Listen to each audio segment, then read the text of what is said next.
విజయవాడ జిల్లా సెంట్రల్ నియోజకవర్గంలో జరుగుతున్న ర్యాలీని పోలీసులు దుర్మార్గంగా అడ్డుకొని కర్కశంగా వ్యవహరించారని మాజీ ఎమ్మెల్యే మల్లాది విష్ణు మండిపడ్డారు. డీఎస్సీలో పెద్ద ఎత్తున అవినీతి అక్రమాలు జరిగాయని అన్నారు. అవినీతిపై సీబీఐ విచారణ చేపట్టే దమ్ము ధైర్యం నారా లోకేష్ కి ఉందా అని ప్రశ్నించారు. రిజర్వేషన్ అభ్యర్థులకు తీరని అన్యాయం చేశారని మల్లాది విష్ణు వ్యాఖ్యానించారు. ఒక ర్యాలీని చేయాలి అని చెప్పారు. ఆ ర్యాలీని పోలీసుల ద్వారా అడ్డుకునేటటువంటి ప్రయత్నం చేశారు. పోలీసుల ద్వారా అడ్డుకుంటూ ర్యాలీని మొన్నేమో నిరాదీక్ష చేసేటప్పుడు తెలుగుదేశం గుండాలతో దాడి చేయించారు. ఈ రోజేమో పోలీసులు అడ్డం పెట్టి ఆపడం జరిగింది.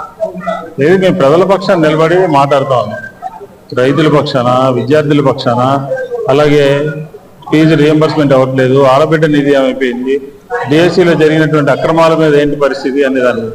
కాబట్టి ఈరోజు మా ర్యాలీని పోలీసులు భగ్నం చేశారు, ముందుకు వెళ్ళలేదు, విద్యార్థులను ఆపారు, అలాగే యువకుల్ని రానికుండా ఆపడం జరిగింది. ఇది ప్రజాస్వామ్య స్ఫూర్తికి విరుద్ధము. ఖచ్చితంగా వైఎస్ఆర్ కాంగ్రెస్ పార్టీ వీళ్ళ పక్షాన పోరాటం చేస్తుంది అని చెప్పి ఈ సందర్భంగా తెలియజేస్తాం. ఈరోజు